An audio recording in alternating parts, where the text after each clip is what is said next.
하나님 말씀 봅니다. 신약 성경 데살로니가전서 5장 1절에서 11절 말씀, 신약 데살로니가전서 5장 1절에서 11절 말씀 제가 읽어드립니다. 형제들아, 때와 시기에 관하여는 너희에게 쓸 것이 없음은 주의 날이 밤에 도적같이 이를 줄을 너희 자신이 자세히 알미라. 저희가 평안하다 안전하다 할 그때에 잉태된 여자에게 해산 고통이 이름과 같이 멸망이 호련히 저에게 이르리니 결단코 피하지 못하리라. 형제들아, 너희는 어둠에 있지 아니하매 그날의 도적같이 너에게 임하지 못하리니 너희는 다 빛의 아들이요 낮의 아들이라. 우리가 밤이나 어둠에 속하지 아니하나니 그러므로 우리는 다른 이들과 같이 자지 말고 오직 깨어 근신할지라. 자는 자들은 밤에 자고 취하는 자들은 밤에 취하되 우리는 낮에 속하였으니 근신하여 믿음과 사랑의 흉배를 붙이고 구원의 소망의 투구를 쓰자. 하나님 우리를 세우심은 노하심에 이르게 하심이 아니요 오직 우리 주 예수 그리스도로 말미암아 구원을 얻게 하신 것이라. 예수께서 우리를 위하여 죽으사 우리로 하여금 깨든지 자든지 자기와 함께 살게 하려 하셨느니라. 그러므로 피차 권면하고 피차 덕을 세우기를 너희가 하는 것 같이 하라. 아멘. 오늘 함께 읽은 말씀을 중심으로 재림을 기다리는 자의 삶이란 제목으로 함께 오늘 나누기를 원합니다. 오늘 본문이 들은 데살로니가 이 편지는 바울이 고린도에 있을 때 데살로니가에 있는 성도들에게 보낸 편지입니다. 바울이 편지를 쓰게 된 경위는 다음과 같습니다. 바울이 데살로니가 교회를 세웠습니다. 담임이요 개척자였는데, 그리고 불과 몇 개월이 되지 않아서 바울이 부득이 그 데살로니가 교회를 떠날 수밖에 없었습니다. 바울과 그 일행을 그리스도의 도를 전하며 어지럽게 한다는 그 소문 때문에 많은 핍박과 바울과 그 일행을 죽이려고 하는 이 음모가 아주 강하게 진행되고 있었기 때문에 피해야 했습니다. 간신히 몸을 피해 떠납니다. 그러니 개척 몇 개월밖에 안 된 데살로니가 교회와 성도들이 그렇게 걱정이 될 수가 없는 거예요. 이련의 디모데를 데살로니가 교회에 보내서 잘 있나 보냈습니다. 그런데 디모데가 데살로니가 교회 성도들이 그 엄청난 핍박과 고난 중에서 믿음을 잘 지키고 있다는 좋은 소식을 가지고 옵니다. 바울이 너무너무 기쁜 거예요. 이른에 바울은 펜을 들어 데살로니가서를 쓰게 되었는데 두 편의 서신이 남아서 우리에게 전해집니다. 전서와 후서 1편, 2편이 전해집니다. 특별히 오늘 본문은 당시 주의 날, 즉 예수 그리스도의 재림의 날에 대해서 바울이 상세하게 설명을 하고 있습니다. 이에 대해 다음과 같이 무성한 거짓 소문들이 그 당시 데살로니가 교회는 물론 그 인근 전역을 파다하게 퍼져나갔어요. 예수 그리스도 이미 재림하셨다. 예수님이 재림하여 세상을 다 정리하시면 평강과 안식만이 넘쳐나야 되는데 여전히 세상은 핍박입니다. 고통입니다. 불의로 가득 차 있습니다. 오시기 전에 우리가 나타나는 많은 현상들이 그대로 있는 거예요. 그러니 이 데살로니가 교회 성도들은 지극히 큰 혼돈에 빠질 수밖에 없었습니다. 바울이 오늘 본문을 통해 재림신앙이 무엇이고 예수의 재림에 대해서 올바른 일깨움을 적어놨습니다. 아신 대로 초대교회 성도들의 신앙의 가장 큰 핵심 중에 하나가 뭐냐? 바로 다시 오실 예수 그리스도를 기다리는 것이었습니다. 즉 재림신앙이었어요. 이에 바울은 바로 앞장인 4장에서 예수 그리스도의 재림에 대한 구체적인 큰 그림을 이렇게 그려줬습니다. 예수 그리스도께서 다시 오실 때 영광 중에 부활하신 예수 그리스도의 몸으로 덧입게 되는 장면을 설명했는데, 먼저 공중재림입니다. 이게 제자들 앞에서 구름 올려가기 때문에 그렇게 이제 생각을 하는 거죠. 다음은 자는 자, 이미 죽어 무덤에 있는 자들이 이 재림에 동참을 한다. 그리고 그때까지 죽지 않고 살아있는 사람들이 있다면 부활의 몸을 입고 공중의 주님을 영접하게 된다. 이게 초대교회 성도들이 가지고 있는 믿음의 사도들의 그려주는 그림이었습니다. 바로 영광스러운 종말의 때를 바라보면서 서로 위로하라고 데살로니가 성도들에게 당부했어요. 이 예수 그리스도의 재림에 대한 바울의 설명은요, 마태, 마가, 누가 즉 공관복음에 기록된 주님의 말씀에 근거한 것입니다. 아시는데 바울은 예수님을 이 페이스 투 페이스 한 번도 만난 적이 없는 사람입니다. 환상 중에 재림한 부활한 예수를 만난 것밖에 없거든요. 그리고 그 당시에는 오늘처럼 복음서가 기록되지 않은 때였습니다. 그런데 바울이 어떻게 재림과 종말에 대해 이렇게 구체적인 그림을 가질 수 있을까? 적어 놓을 수 있을까? 다메섹에서 회심을 통해서 부활하신 예수 그리스도를 극적으로 만나는 경험을 하고 핍박자에서 전도자로 일대 전화를 합니다. 그리고 제자들과 복음의 동역자들로 살아갑니다. 제자들로부터 듣는 게 그거거든요. 예수님이 뭐라고 말씀하셨냐, 올라갈 때 모습이 어땠냐, 이게 자세히 바울이 듣는 거예요. 나름대로 신학적으로 정리를 하는 거예요. 그러면 바울의 재림 사상은 자기 스스로 나름대로 상상해 지는 산물이 아니라 철저히 복음적이며 성경적입니다. 앞서 말한 아주 심플해요. 구름 타고 쫙 올라가셨으니 구름 내려오실 게 아니냐. 어떤 모습인지 모르지만 공중재림이라는 거예요. 그다음에 죽은 자가 부활하는 거고, 그리고 산자의 부활. 이것이 바울이 아는 것의 전부입니다. 구체적으로 어떻게 이루어질 것은 바울도 그 누구도 자세히 알지 못합니다. 분명한 것은 우리 주님이 다시 오신다는 사실입니다. 그럼에도 불구하고 데살로니가 성도들에게 여전히 큰 관심거리가 하나 남아 있었는데, 바로 그렇다면 오케이 믿겠다. 근데 주님이 다시 오시는 재림의 때와 시기에 관한 것이 궁금해 죽겠는 거예요. 이 초대교회 성도들이 재림의 때와 시기에 관한 지대한 관심을 가지고 있는 것은 충분히 이해할 만합니다. 왜냐하면 당시 초대교회 성도들의 삶은 그냥 일상이 고난이었어요. 그냥 우리가 아는 그냥 먹고 살기에서 아니면 이민자의 삶 고통이다. 그것도 힘들지만 이건 상상할 수 없는 거예요. 핍박이 일상이었습니다. 다시 오실 주님에 대한 사모함과 기다림이 그러므로 그 누구보다 그때야 돼서야 이 고난을 벗을 수 있고 이 무지무지한 핍박을 벗어나서 평강으로 이끌고 주님 안식을 누리고 영생으로 가기 때문에 그날을 누구보다 사모해서 당연하지 않겠습니까? 저들이 그렇게 간절함과 사모함이 이제 너무너무 지나쳐서 초조함으로 치닫는 거예요. 그러다 보니까 그 당시에는 예수님이 금방 오신다는 임박한 재림 사상이 가지고 있어. 바울도 그걸 가지고 있었어요. 예수님이 금방 오신다. 내일쯤 오실지 모른다. 그러다 보니까 그 당시에도 시한부 종말론이 굉장히 역사가 깁니다. 그때부터 쭉 있어서 내일 오신대 뭐 오신대.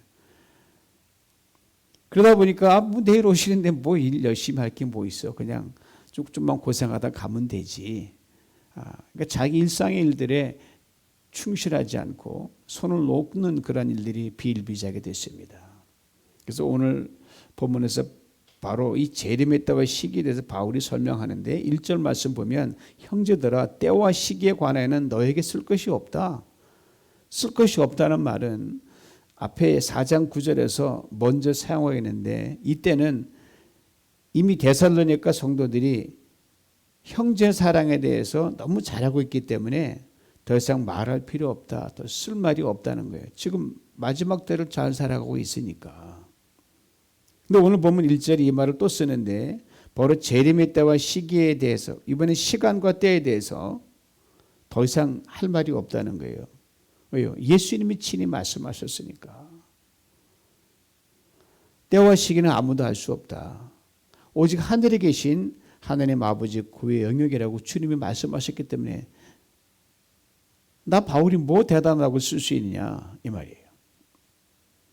때와 시기라는 말 비슷하게 보이지만 원어로 보면 아주 다른 말들입니다. 때라는 것은 아는데 우리가 자연적으로 오늘이 가고 내일이 오고 시간이 흘러가는 이 역사적 시간을 말합니다. 그러니까 재림의 때까지 기다리는 인간의 시간이에요. 과로의 인생을 살아가는 게 주님이 승천하시고 다시 그때까지를 그 히스토리컬 타임이 바로 때입니다.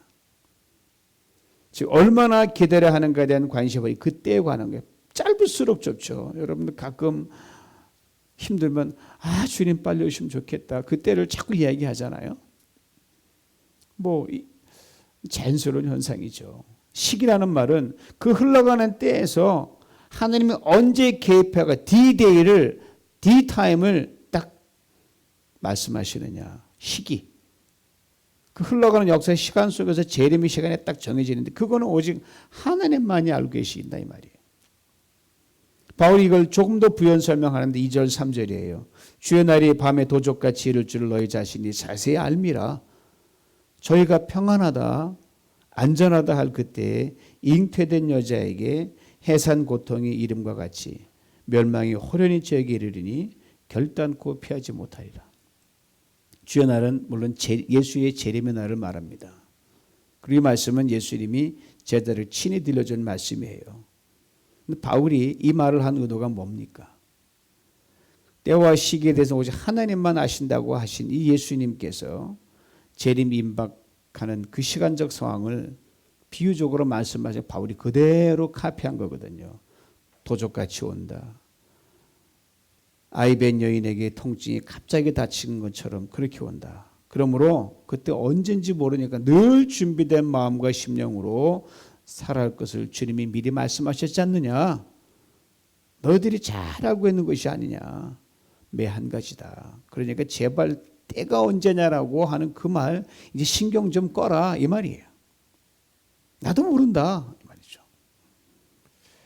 아신들 신앙인이 맞닥뜨리는 고통 중에 하나가 바로 이 때와 시간 그리고 그 때를 기다림 속에 있는 갈등입니다. 편안하게 놀면서 아무 일 없으면 얼마나 편해요. 그냥 기다리면 되니까. 그게 아니니까 그 때에 대해서 촉각을 곤두세우고 있는 겁니다. 사실 어떻게 보면 기다림과 초조함은 사실 어울리지 않아요. 특별히 그리스도인에게 있어서는. 세상 사람들은 잘 모르니까 초조하지만 우리 그리스도인들은 기다린다음과 초조함은 서로 매치가 안 됩니다. 그러니까 이 때에 대해서 시기에 지나침 관심 가지고 초조한다는 것은 신앙인의 기다림이 아니란 말씀입니다. 행복의 때를 위해 수고와 땀의 기다림의 시간은 필수니까 그 사이에 고통도 있고 눈물도 있지만 어차피 기다림 시간이 가면 끝이 오니까 초조할 필요가 없다는 거죠. 끝을 알고 사는 사람이 바로 그리스도인이거든요. 그럼에도 불구하고 때와 시기를 초조하게 저울질하고 과도한 신경을 쓴다는 것은 뭐냐? 오늘의 일을 성실히 하지 않겠다는 의도가 포함되어 있고 비근한 예로 여러분 때가 되면 봉사할게요. 충성도 할게요. 이런 말 하잖아요. 그때 다시 안 올 수 있을 때가 많습니다. 그 말은 미룬다는 것밖에 안 되죠. 또 현실적으로도 그렇습니다. 때와 시기를 자꾸 들먹거리는 이유는 오늘 해야 할 일을 좀 미루고 싶다는 이 나태함에 기인할 수가 있습니다. 그래서 주님께서 단지 당신의 재림에 대해서 이렇게 설명한 거예요. 야, 도적같이 오니까 임산백에 산통이 찾아오니까 라고 주님이 말씀하신 거거든요. 이것이 세월이 흐르면서 쭉 오늘까지 금방금방 온다라고 때에 대해 얘기하니까 시한부 종말론자들이 기회 있을 때마다 어지럽히고 있죠. 무슨 세상에 어지러우면 항상 나타나곤 했던 일상적인 그런 사람들입니다. 재림의 시간이 내일이든 금방 오실 것 같은 예수님께서 2000년 지나도 안 오셨거든요. 오랫동안 실현되지 않고 미뤄지고 기다림의 시간이 길어진 게 우리 주님의 재림입니다. 그렇지만 오직 오늘이 바로 그날인 것처럼 주님을 기다리면서 여전히 봉사하고 주님을 기다리면 또 수고하고 주님을 기다리면 내 일상에 최선을 다한다. 이게 재림을 기다리는 자의 삶이거든요. 그러니까 때와 시가 언제인가라는 궁금증보다 그 전에 그 때와 시기를 기다리는 자체가 행복이고 기쁨이고 의미가 되어야 한다는 말씀입니다. 주님의 재림은 분명합니다. 그것이 하나님의 시간이라는 것 분명히 밝혀주셨습니다. 그러면 그 시간이 아침이면 어떻고 저녁이면 어떻습니까? 매일 매 순간이 준비라는 말이죠. 언제 오셔도 I'm fine. 어서 오십시오. 계시록 마지막에는 예수님 속히 오시옵소서. 그런 마음으로 살아가는 거죠. 이런 사람에게는 주의 날이 도적같이 맞는 것이 아니라고 오늘 본문은 말하고 있습니다. 도적을 맞는 게 아니라 가장 귀한 손님 축복된 시간이니까 얼마나 멋있어요. 이런 사람은 23백의 산통이 고통과 괴로움의 시간이 아니라 새로운 생명을 얻게 되는 기대와 행복의 시간이지 영광의 시간이 된다는 말씀입니다. 차원이 다르죠. 이런 마음으로 사는 것이 바로 그리스도인의 생활입니다. 뭐 19세기 20세기 들어 이 시한부 종말론이 얼마나 많은 세상 사람들을 미혹하고 혼미하고 가정을 파괴했습니까? 또 앞으로 그런 걸 또 자주 나타날 거예요. 신경 뚝 하시고 오로지 이 말씀대로 영광의 시간으로 생각하면 됩니다. 자, 그러면 오늘 본문에서 이런 준비된 기다림을 살아가는 삶이 무엇인지에 대해 바울이 몇 가지로 이 데살로니가 성도들을 권면하는 편지를 씁니다. 6절을 봅니다. 그러면 우리는 다른 이들과 같이 자지 말고 오직 깨어 근신할지라. 기다리는 성도가 마땅히 해야 할 것을 세 개의 동사로 압축해 놨어요. 자지 말라, 깨어라, 근신하라. 잠자지 말고 살아가라. 철야라는 게 아닙니다, 여러분. 주님의 재림의 시간을 낮 시간, 재림까지의 시간을 낮 시간으로 삼고 열심히 부지런히 성실히 자기 삶에 최선을 다하는 시간으로 수놓아 가라는 말입니다. 장사한 사람은 부지런히 장사를 하고 정치한 사람은 정직하게 정치를 하도록 하고 주부는 주부의 일을 학생의 일을 성실히 하라는 말이에요. 여러분 부지런히 성실이라는 소원이 가장 아름답습니다. 주님을 맞이하는 그 시간이 우리가 각자가 부지런히 성실히 일하는 중에 맞이하는 시간이 되도록 그렇게 살아가라는 말입니다. 이에 대해 예수님도 분명히 말씀하셨어요. 내가 올 때, 즉 주인이 올 때 종이 일하는 것을 보면 그 종이 얼마나 복되겠느냐. 이런 성도들은 주님의 재림이 아예 심령과 삶에 이미 깊이 내장되어 있어요. 흔들리지가 않아요. 오늘 내일 I don't care. 오시는데 뭐 내일 열심히 해야지. 이런 성도들은 그날에 부끄럽지 않은 자로 주 앞에 서기 위해서 몸이, 마음이, 영이 주님이 기뻐하시는 방향으로 저절로 향하게 되어 있습니다. 반사적이에요. 이것을 소위 말하는 재림신앙의 자동화라 그럽니다. 제가 지금 방송 송출하는 이 집이 은행 융자금 매월 납부일이 16일이거든요. 오랫동안 한 번도 어기지 않고 성실히 갚아나갔기에 그날이 이제는 제 삶의 일부가 되어버렸어요. 몇 년 전 은행 융자를 좀 낮출 수 있는 기억에 있어서 낮춰서 리파이낸스 받아서 오늘까지 재정적으로 많이 도움이 되고 있습니다. 그때 자동 결제와 이 페이먼트 얼럿 시스템을 제가 셋업해 놨어요. 매달 납비일이 가까이 오면 영락없이 이 메시지로 얼럿 메시지가 어떤 즉 뭐예요? 돈 낼 날짜가 가까웠다. 이게 알리는 거예요. 이달을 늘 준비해 두기에 제게는 이 얼럿 메시지가 빚독촉이라는 생각을 한 번도 한 적이 없습니다. 오히려 홈 에코티가 더 쌓이고 동시에 이제 은행이 갖고 있는 린으로부터 해방되는 날에 더 가까웠다는 희소식으로 들리는 거예요. 그러면서 주님이 언제 재림하실는지 혹 그날이 몇 년 뒤일지 아니면 이처럼 또 다른 2000년의 시간이 흐른 뒤가 될지는 모르지만 하루하루 천국에 나의 에코티를 쌓아가는 것이라는 생각을 문득 할 때가 있어요. 여러분 지금 살아가는 삶이요. 천국에도 여러분의 삶의 에코티를 쌓는 거예요. 얼마나 좋아요. 계속 쌓이네. 길면 길수록 더 많이 쌓이니까 행복하죠. 그렇습니다. 성도는 땅에 살지만 영원한 하늘나라에 있는 본향집을 향해 가는 순례자들입니다. 그리고 그 본향집에 갈 시간, 즉 이 세상에서 육신의 삶에 걸렸었던 이 린을 온전히 벗을 수 있는 그 시간이 날마다 가까워져가는 시간입니다. 어제보다 오늘도 가까워졌어요. 이에 대해 바울은 로마서 13장 11절 이렇게 말해줍니다. 또 너희가 이 시기를 알거니와 자다가 깰 때가 벌써 되었으니 이는 이제 우리의 구원이 처음 믿을 때보다 가까웠습니다. 우리의 구원이 어제보다는 오늘이 더 가깝고요. 오늘보다는 내일이 더 가깝습니다. 그래서 구원이라는 것은 영광주의 주님을 뵐 수 있는 우리 육신에 몰려있던 사망과 모든 약함의 린이 풀리는 그날을 말합니다. 그러게 육신 옷을 벗게 될 재림의 날을 기다린 이 낮 시간 동안 바울은 자지 말고 깨어 근신하라고 데살로니가 성도들에게 쓴 편지를 통해 오늘 사는 우리들에게도 권면해 주고 있는 겁니다. 오늘 본문 6절의 말씀과 같은 맥락인 로마서 13장 12절 14절은 이렇게 구체적으로 말씀합니다. 현대인의 성경으로 읽어드립니다.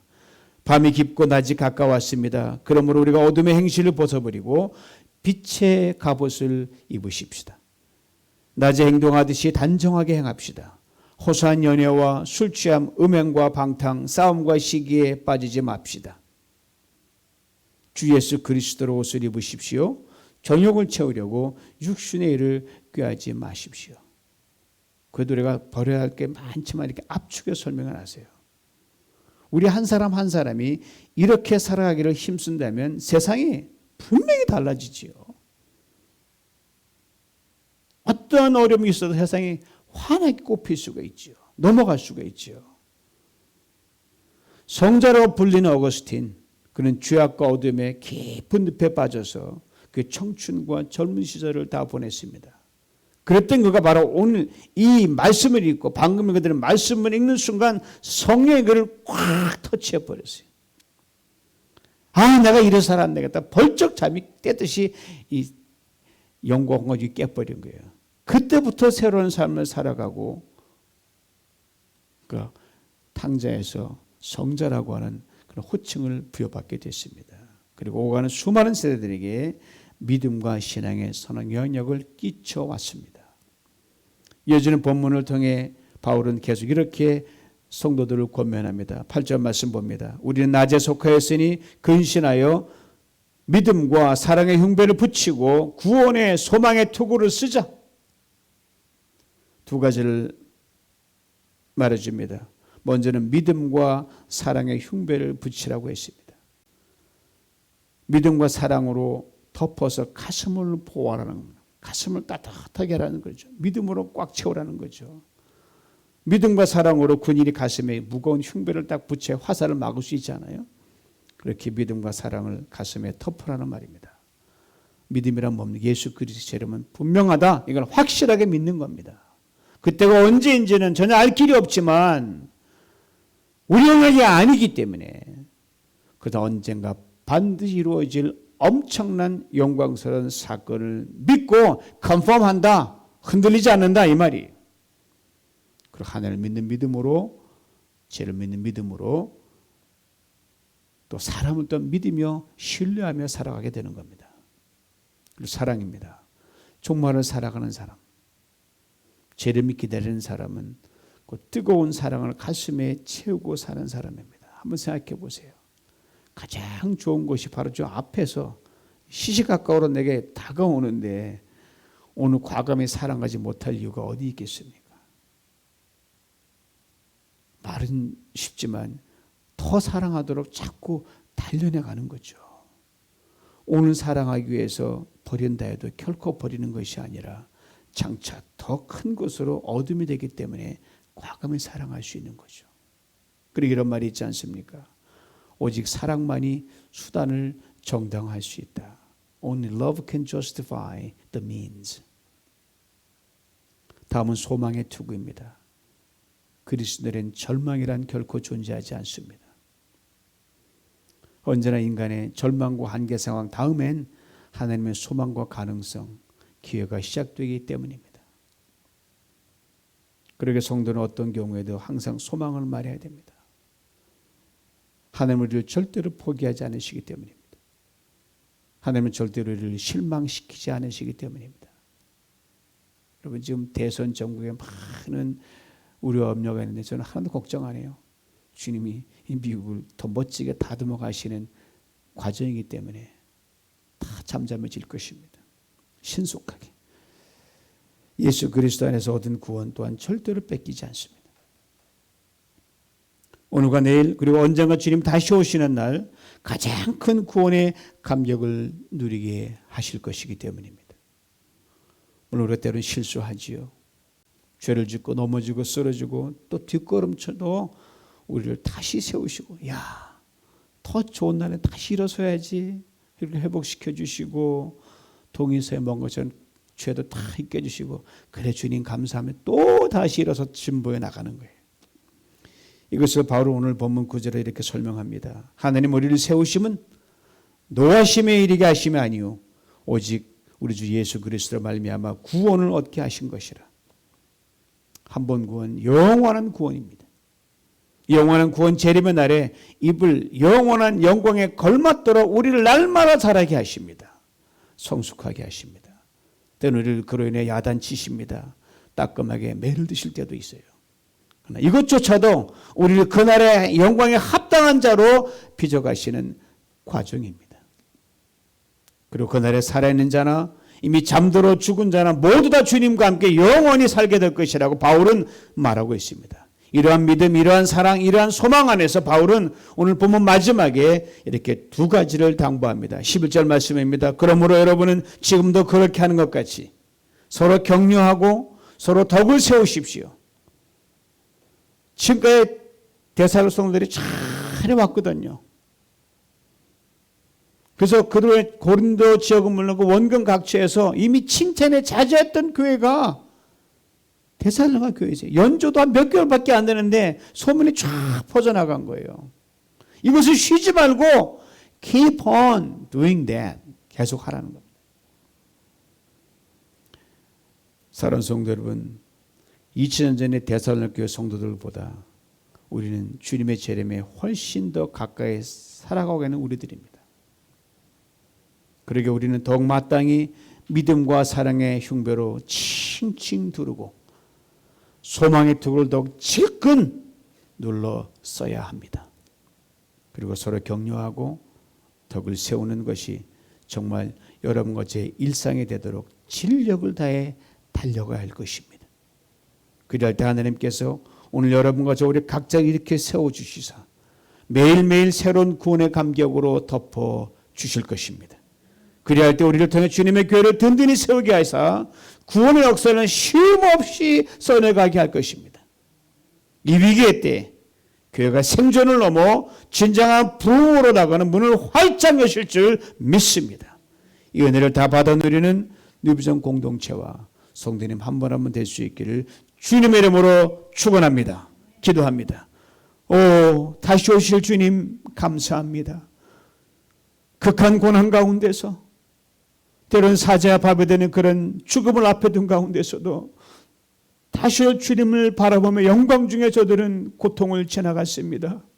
그런 저들에게 그때가 궁금했지만 주님 기다리라고 하신 지 2000년이 넘은 오늘 우리의 시대를 살아갑니다. 우린 그때 배우면 참 평안합니다. 어려움이 있다 한들 저들만 하겠습니까? 고통이 있다 한들 저들의 고통만 하겠습니까?